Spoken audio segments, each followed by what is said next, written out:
Hola, soy la Basmati de nuevo con vosotros. Hoy para hablar de una persona muy interesante que se llama Isambar Kingdom Brunel. Yo pensaba que iba a ser un pakistaní o algo así por el nombre, pero todo esto viene a colación. Es un ingeniero de ingenieros, o sea, una persona con una formación excepcional y además de eso muy creativo, porque tener los dos atributos es muy difícil. Cuando eres muy creativo tienes poca formación y al contrario, cuando tienes mucha formación resulta que te han matado la creatividad, como le pasa a la arquitectura, ¿no? El siglo XIX realmente tiene unos desafíos muy grandes. Estamos hablando, vamos a ubicarnos, estamos en la primera parte del siglo XIX. Este hombre nace a principios del siglo y muere con 52, 53 años porque se fumaba 40 puros o 40 y tal, y dormía 4 horas y era una bestia parda trabajando, simplemente excepcional. No sé si hizo 125 puentes, construyó el ferrocarril de la India, el ferrocarril de Occidente, que en inglés es Western Rail, Great Western Rail o algo así. ¿Qué más puedo decir? Los legales, no sé, pero de todas formas hizo también un barco que era tan grande como el Titanic, no sé. Inglaterra la cambió. De hecho, el Times, que es un periódico muy, ¿cómo diría yo?, muy contenido en las alabanzas, cuando murió le hizo muchísimas alabanzas porque era totalmente un fuera de serie, era un superdotado. Era un niño prodigio, era hijo de un... su padre era francés y su madre era inglesa. La madre la pilló en la revolución en Francia y dijeron que era espía inglesa y entonces iban a matarla. Y los padres se conocieron allí. El padre emigró a Estados Unidos. Pero después, pues no sé lo que pasaría. El caso que terminaron con hijos en Inglaterra. Y entonces el padre, que era un ingeniero excepcional, lo que hizo fue educarlo desde que era pequeñito. Y a su vez, Isambar, el que os voy a contar, está leyéndome los cotilleos. Tuvo 3 hijos y uno de ellos fue también ingeniero. El padre era un ingeniero increíble, pero formó al niño desde pequeño. El niño era un superdotado y entonces el niño con 8 años. Pero bueno, el padre era de la Normandía, la Normandía, y era de buena familia, tenía un apellido así, Brunel, etcétera. Pero le da formación, parte formación inglesa. Hablaba los dos idiomas perfectamente y cuando tiene 14 años lo manda a Francia a estudiar en diferentes sitios y después también con un señor que es suizo, que es un señor prodigioso, que era un señor que hacía los relojes, artilugios, inventos y tal. Y realmente los suizos son los hugonotes que huyen en la matanza francesa y son realmente el origen del, del protestantismo, no el origen del protestantismo, sino son protestantes y son el origen del capitalismo como lo conocemos hoy día. Realmente economía de libre mercado ya existía con anterioridad, pero digamos, el modelo que vamos siguiendo hoy proviene de los hugonotes que eran la mayoría relojeros que mira a Suiza y que bueno, hacen de Suiza, que era un país perdido, hacen de Suiza no sé, una potencia, como sigue siendo hoy. Bueno, pues este niño tiene mitad de formación inglesa, mitad de formación francesa, luego vuelve a Inglaterra y ayuda a su padre, creo con 17 años, ayuda a hacer, el padre era también un flipado, mucho cuidado, decide hacer un túnel que se sigue usando hoy día bajo el Támesis. O sea, os lo estoy contando así a grandes rasgos. Ahora lo contaré un poquito más pormenorizado, ¿no? Entonces, o sea, estamos a principios del siglo XIX, que no os creáis. Él mismo, el Isambard, que suena a Islamabad o algo así, tiene un nombre pomposo, y la madre le puso además el apellido de ella primero, Kingdom, reino. Bueno, pues deciden, Isambard crea una tuneladora, porque se había fijado la carcoma que tenían los barcos, como horadaban en plan hélice, y bueno, y el padre se embarca, tiene algunos patrocinadores, pero se embarca en hacer y utiliza mineros en hacer un túnel para que cruce el Támesis por abajo a principios del siglo XIX. Pero resulta que tiene muchísimos derrumbes y tiene varios muertos. El mismo Isambar le ayuda al padre porque, digamos, el padre lo está formando como aprendiz, que me parece que con 20 años ya es independiente y ya tiene proyectos. El niño ha estudiado, tiene una facilidad prodigiosa para la geometría y para las matemáticas, es un superdotado, ¿no?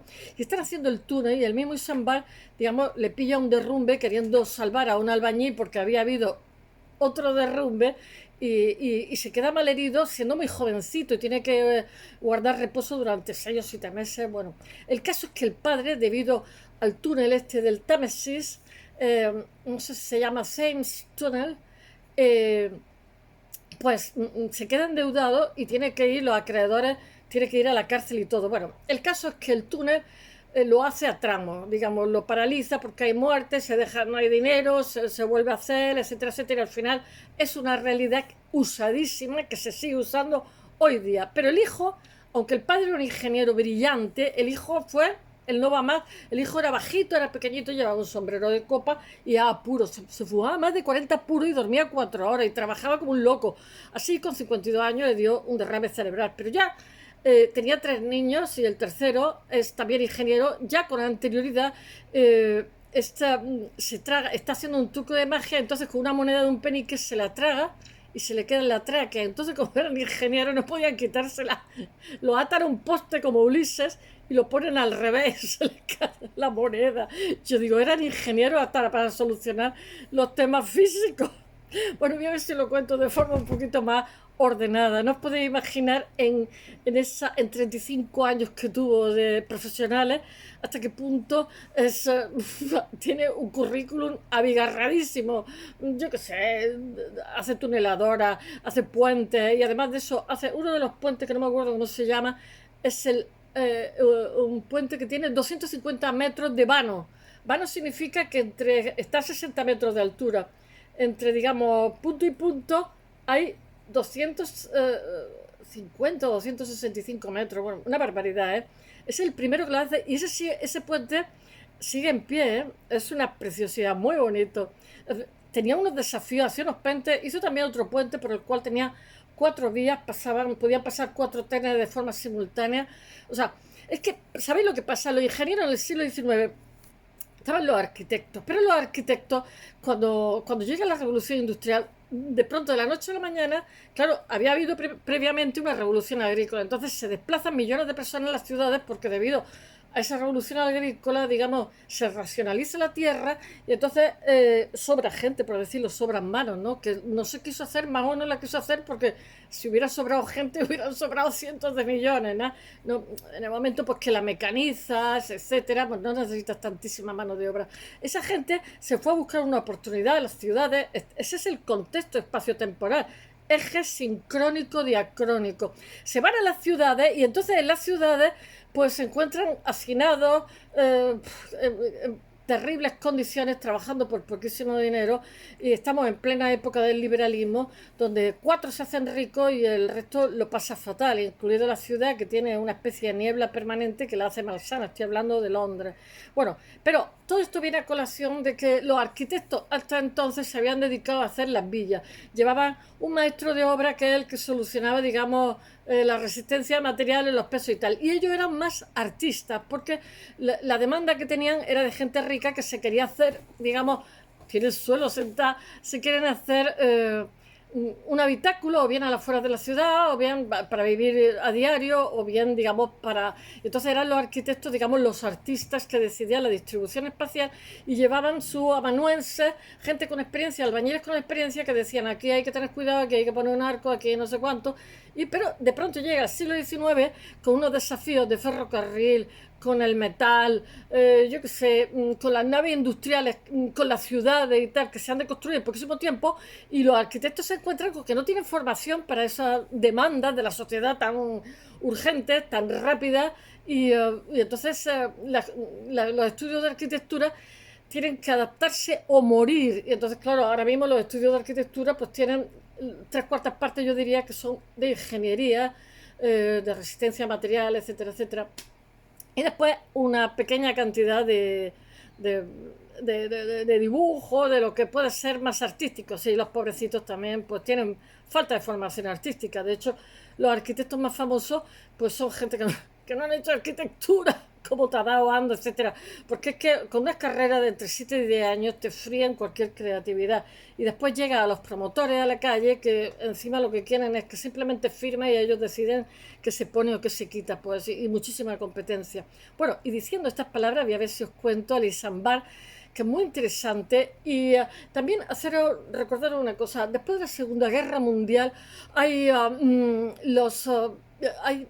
Europa envejece, deja de ser el canon.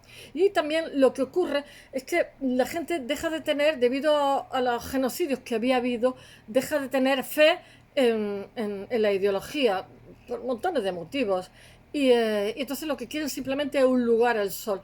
Todo eso viene a colación de que realmente lo que se reivindica en los 80 con el deconstructivismo de Derrida es que a partir de la Segunda Guerra Mundial nuestra sociedad es muy esquizoide. Y entonces lo que pasa es que una persona es un gestor de sí mismo. O sea, para ser creativo realmente no hace falta ni que pinten ni que esculpas, sino, da igual el soporte. Eso es gestionarte a ti mismo y ser creativo, da igual la profesión que tengas. Y nuestro Isambar Kingdom, que nace y vive como 150 años antes del deconstructivismo de Derrida, que es un pensamiento de un señor que había nacido en Argelia y que tiene muchísimo éxito y que me parece muy apropiado, que va a influir muchísimo en la arquitectura, por cierto, etcétera, en las artes en general, ¿no? Pues este pensamiento casi que se le podía aplicar a él, porque es una persona que, utilizando el soporte de la ingeniería, es capaz de ser muy creativo consigo mismo en lo que es, digamos, su trayectoria gestionándose y en todos los proyectos que hace, porque muchos de los proyectos y muchísimos de los inventos que hace no llegan a buen puerto, como por ejemplo hace un buque. Él tenía el desafío, hace también hospitales en Crimea, que se le moría a la gente, los que mataban los ingleses, pues, o los que estaban enfermos, pues resulta que los hospitales eran tan deficientes que tú entrabas con no sé qué y salías con las piernas por no sé de cuánto porque habías pillado disentería, cólera y tal. Y entonces inventa unos hospitales portátiles donde hay entradas de aire, donde está súper limpio, en fin, que se utiliza en la actualidad. Inventa la tuneladora, pero también inventa cosas que algunas veces no llegan a buen puerto, que son caras, lo que pasa es que se lo permitían porque era muy genial. Pero lo que quiero decir es que de esas cosas que inventa, aunque había una inversión de dinero, como por ejemplo en un barco gigantesco que hace y tal, que era para hacer Londres-Sydney, nada menos, o Londres-Nueva York, no me acuerdo, porque hace varios, pues resulta que en donde mezcla la vela, donde mezcla el motor con carbón, tenías que llevar toneladas de carbón para hacer una travesía tan larga, etcétera, ¿no? Pero resulta que no lo encuentran apropiado para transportar pasajeros, pero sí lo encuentran apropiado y de hecho se llega a utilizar para poner el primer cableado que hay de telecomunicaciones con Estados Unidos. Se utiliza ese barco, que hay que llevar muchísimos, ¿cómo se llama? Tubos, etcétera, etcétera. Se sigue todo es un desafío, ¿no? Y muchas veces, por ejemplo, inventó también para el ferrocarril con aire comprimido. Entonces lo que pasa es que las juntas se hacían con cuero y las ratas se lo comían. Pero aunque no llegó a buen puerto el invento, el proyecto, sí que sus compañeros ingenieros y otras profesiones le sacaban partido a esos proyectos tan originales y tan creativos para otras cosas, que es lo que pasa también con la Fórmula 1, los coches, que muchas veces dices tú, bueno, ¿y cómo pueden las casas de coches invertir esas fortunas que ganan los corredores y tal? Pues están continuamente aplicándole a sus motores nuevos engendros de sus ingenieros para ver cómo funciona. Y si funciona, eso se lo aplican, digamos, a los coches que compramos cotidianamente. Entonces, el turbo, todas estas cosas han sido previamente utilizados en el Fórmula 1 para conseguir más velocidad, para conseguir que gasten menos combustible, un montón de cosas. Bueno, pues entonces la Fórmula 1 es un banco de pruebas, digamos, con profesionales donde se llega al límite de los motores y las casas, pues bueno, pues algo parecido pasaba con los proyectos de este hombre, que realmente muchas veces iban a desguace, pero sin embargo el resto de profesiones o él mismo él iba siempre con libreta, iba siempre haciendo sketches, haciendo dibujos que después se traducirían en proyectos reales, vamos, en proyectos, y le dejaban hacer porque sabían que era un individuo serio. Una vez tenían un puente y no sé lo que les pasó con el puente, estaba sin inaugurar y dijo él, pero bueno, muy jovencito, pero es ¿qué es lo que pensáis? Que el puente es inseguro. Vale, a subirme. Y lo subieron a no sé dónde y se le quedó atascada la cesta, pero después consiguió llegar, y entonces todo el mundo aplaudió, o sea, como que se subió él y la mujer, para que seáis que seguro. Y quiero decir, es que era una persona que ponía muchísimo el corazón en todo lo que hacía, que trabajaba como una bestia parda, pero que eso también le costó la vida, porque tal ritmo de trabajo, tal ritmo, pues no podía imaginar lo que hizo, se murió con 52, 53, que no me acuerdo bien, simplemente se desmayó, le dio una trombosis y ya, pues estuvo 10 días en coma y murió. Pero es que yo no sé ni con 40 y tantos puros al día cómo sobrevivió 52, 53 años.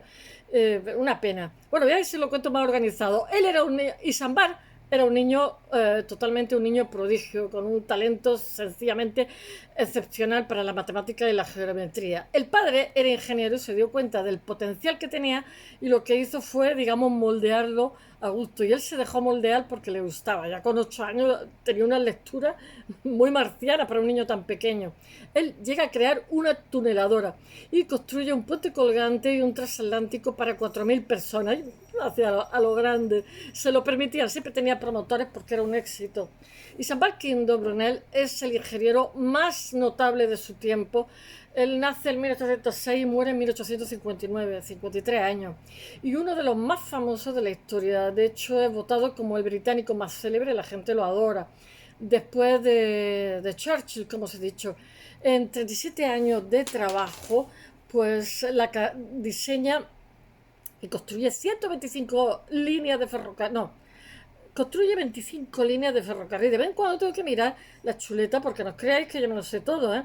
25 líneas de ferrocarril. En Italia también construyó y en la India, ¿eh? Por todo el Reino Unido. El tren de Inglaterra ha sido siempre muy famoso. Incluida Irlanda, además de proyectar los ferrocarriles en la India y en Italia, que no es poco. Destaca el Taffrail Gales, que es crucial para traer el carbón, para la distribución de hierro y carbón que salía de las minas de los galeses. O el Gran Ferrocarril, lo que pasa es que tiene un acrónimo en inglés que es GWA, que es GWR, que me imagino sería Great Western Railway o algo así, o sea, Gran Occidente Ferrocarril, algo así, o Gran Ferrocarril del Oeste, en castellano, porque son, el acrónimo es ese, GWR. Bueno, que es un paradigma realmente donde todo el mundo se mira, un paradigma de la construcción ferroviaria que une Londres con Gales y toda la Inglaterra occidental. Ya sabéis que Inglaterra también es, aunque no tiene montes, está muy recortada. Después llega a Escocia, que sí que tiene bastante montaña. Bueno, están también las playas lo une también a las playas de Bristol. Impulsa, ahí están todos los españoles en Bristol, es más barato y tiene mejor clima. Los bristoleros le llaman, toda la gente joven que se ha ido a buscarse la vida.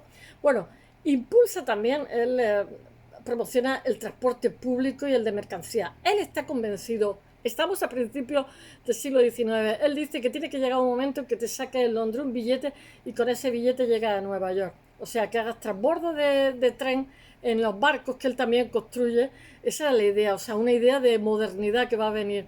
Bueno, incorpora el telegrafía, los convoyes y crea los vagones de carga compartimentados y diseña hoteles para los pasajeros.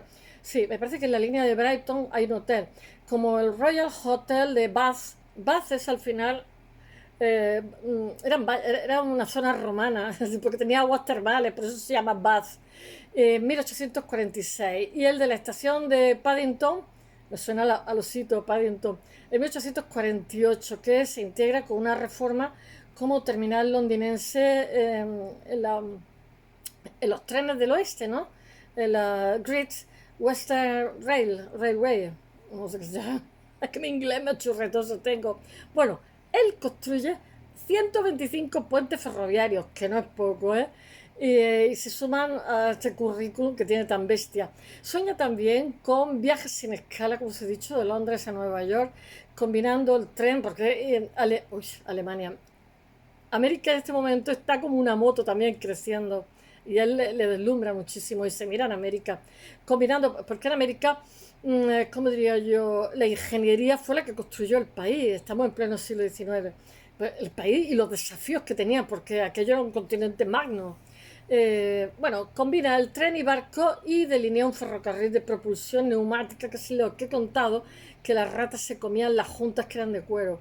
De propulsión neumática que cuesta muchísimo, pero nunca llega a funcionar, pero sin embargo, de ahí se saca, se provee de muchísimas ideas geniales. Nunca funciona y termina vendido como chatarra. Bueno, que todo no puede ser.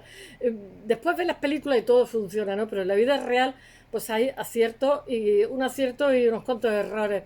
Bueno, nadie le reprocha a este hombre, al ingeniero más admirado de la época victoriana. Estamos con la Queen Victory, estamos en plena metrópoli poderosísima. Ahora mismo Inglaterra es la primera potencia del mundo. La revolución industrial hasta la Primera Guerra Mundial, que es en 1919.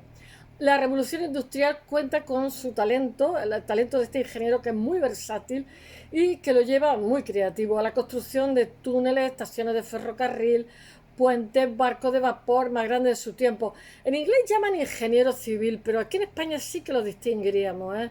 Porque hay ingeniero aeronáutico, ingeniero de camino, etcétera, ingeniero de telecomunicaciones, sí que, digamos, tienen especialidades distintas. Pero su padre le había dado una formación muy sólida, su padre Franchute, de la Normandía. Su padre era el ingeniero e inventor, lo hicieron un caballero, es Sir Marc Brunel, que ha nacido en Francia y debe huir a los Estados Unidos en 1793. Su futura mujer, como he dicho antes, que es Sophie Kingdom, la hace presa por los revolucionarios acusada de espiar para los ingleses. Ambos se reencuentran y en Londres hacia 1799, donde Mark ha comenzado una notable carrera. Los padres ya eran modernos, por decirlo de alguna forma. Y el padre tiene una carrera de ingeniero, tiene formación intelectual buena. Entonces, tiene la construcción. La mayoría de ingenieros, lo digo en España, también lo hacen con Alemania, suelen emigrar a sitios donde hay demanda de ingeniería, porque España, como está escasamente industrializado con respecto a Alemania, pues claro, los ingenieros industriales se van allí. Entonces el padre se pone a construir el Thames Tunnel, que os lo he contado, que es el túnel del Támesis. Y Slavar es un niño prodigio con un talento especial, como he dicho, para las matemáticas y la geometría. A los 8 años él ya se ha leído el Tratado de Euclides, con 8 años. Su padre lo envía a estudiar a Francia, lo envía bajo la tutela, más que a Francia, yo creo que a Suiza. Se va durante 4 o 5 años con la tutela de Louis Charles Baguette, que es uno de los relojeros y el constructor de elementos de muchísima precisión más destacados de Suiza, que provee de relojes al mismísimo emperador. Bueno, su carrera junto a su padre, que es un apoyo esencial para la evolución, porque lo tiene de aprendiz de amanuense. Marc, el padre, modela a Islavar a su imagen y semejanza, y que lo diga, pero ¿quién tiene el privilegio de hacer unos estudios y que te forme tu propio padre que tiene la misma profesión? Es que eso es dificilísimo, porque entre otras cosas hay que ser muy inteligente para absorber tantísima información. Bueno, fomenta la costumbre, el padre al hijo, de utilizar muchísimo papel en sus ideas para que en bocetos que se apiñan en docenas. Tiene hoy un museo donde están todos los bocetos que hay, docenas de cuadernos que hoy están en el museo que lleva su nombre. A los 20 años, Islavar lo asiste en la construcción del primer túnel bajo el Támesis, una tarea épica para la época, porque estamos a principios del siglo XIX y se les derrumba 40 veces. La obra lleva años y cobra vidas de por medio. Trabajan para él los mineros y entonces el hijo diseña una tuneladora, nada menos. A principios del siglo XIX, se estaba loco, maravilloso. Toda la gente inteligente va por delante. Bueno, entonces, como tiene frecuentes derrumbes, que el mismo Islavar le pilla un derrumbe y lo obliga a realizar reposo durante, como se contaba antes, durante varios meses. Es herido, pero bien. La obra, a pesar del interés, queda truncada y le cuesta a su padre deudas y cárcel y quiebra. Después el padre se recupera y sigue haciendo cosas. Años después la obra es concluida, habilitada y todavía está en uso. Quien conozca Londres lo conoce. El primer proyecto en solitario, es que el padre también era muy ambicioso. El primer proyecto en solitario que hace nuestro Islamabad es de Isambard. Yo digo Islamabad ahí. Isambard es un puente sobre el río Tamar en Saltage, que en 1983, no, en 1938 hace otro puente para el ferrocarril Maidenhead con un diseño muy avanzado para la época. Se le ha copiado muchísimo, que soporta, todavía existe y está en uso, 4 líneas ferroviarias. En 1838, o sea, casi 200 años, el puente más destacado el diseñado por este ingeniero es el colgante sobre el río Clifton en Bristol, que él mismo considera su hazaña más épica, más maravillosa. Pero sin embargo, nuestro ingeniero no llega a verla terminada porque se muere antes, la diseña, la lleva adelante, etc. En 1833 es designado ingeniero, lo hacen de la Royal Academy o no sé qué, con 24 horas, era un niño prodigio.